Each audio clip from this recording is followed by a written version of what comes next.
తల్లికి వందనం అమ్మఒడి అండి.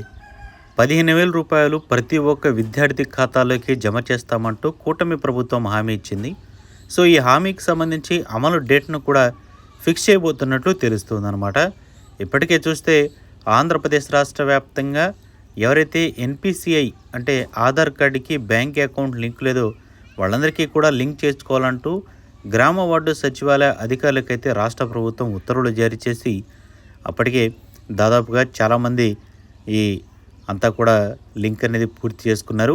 దీంతోపాటు ప్రతి విద్యార్థికి కూడా తప్పనిసరిగా ఆధార్ కార్డ్ అనేది ఒకటి ఇష్యూ చేయాలంటూ కూడా కేంద్ర ప్రభుత్వం గైడ్లైన్స్తో అది కూడా రాష్ట్ర ప్రభుత్వం సంచలనాత్మకంగా నిర్ణయాలు అయితే తీసుకుంటూ చేస్తుంది. ప్రజెంట్ అయితే మాత్రం ఇప్పుడు అమ్మఒడికి సంబంధించి డేట్ ఒకటి బయటకైతే రావడం జరిగింది. సో, ఎవరైతే మనకి ఈ స్కూల్స్లో పిల్లలు చదువుతుంటారో ఇంటర్మీడియట్ వరకు వీళ్ళందరికీ కూడా ఎంతమంది అయితే ఉంటారో అంతమంది పిల్లలకి ఈ 15,000 రూపాయలు అయితే జమ కాబోతున్నాయి. వారి యొక్క తల్లి ఖాతాలకి నేరుగా ఈ డబ్బులు అనేవి జమ కాబోతున్నాయి.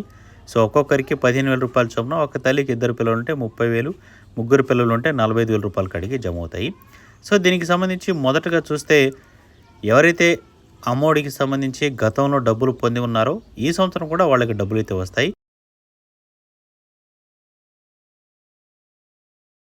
ఇంటర్మీడియట్ స్టూడెంట్స్కు మధ్యాహ్న భోజనం, ఇక స్టార్ రేటింగ్ ప్రభుత్వ పాఠశాలకు ఇవ్వాలని నిర్ణయం, చాగంటి సూచనల మేరకు నైతిక విలువలపై పాఠ్యాంశాలు, పాఠశాల విద్య ఇంటర్మీడియట్పై మంత్రి లోకేష్ సమీక్ష.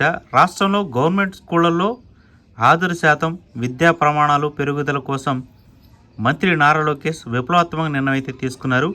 ఇంటర్మీడియట్ విద్యార్థులకు కూడా మధ్యాహ్న భోజనం అందించాలని నిర్ణయించారు. ఉండవల్లి నివాసంలో పాఠశాల విద్య ఇంటర్మీడియట్ విద్యాశాఖ ఉన్నతాధికారులతో విద్యాశాఖ మంత్రి లోకేష్ సమీక్ష నిర్వహించారు. ఈ సమావేశంలో లోకేష్ గారు మాట్లాడుతూ 10వ తరగతి పూర్తి చేసినందున విద్యార్థులలో డ్రాప్అవుట్స్ ఎక్కువ ఉన్నాయని ఆయన అన్నారు. ప్రభుత్వ ఇంటర్మీడియట్ కళాశాలలో మధ్యాహ్న భోజనం కల్పించడం ద్వారా డ్రాప్అవుట్స్ను కొంతమేర తగ్గించే అవకాశం ఉందని కూడా చెప్పారన్నమాట. ఇంటర్మీడియట్లో వెనుకబడి విద్యార్థులకు కూడా ఒక చదువుకునే అవకాశం వెసులుబాటు కల్పించే విధంగా కూడా ప్రణాళికలు సిద్ధం చేయాలని ప్రభుత్వం అయితే భావిస్తుంది.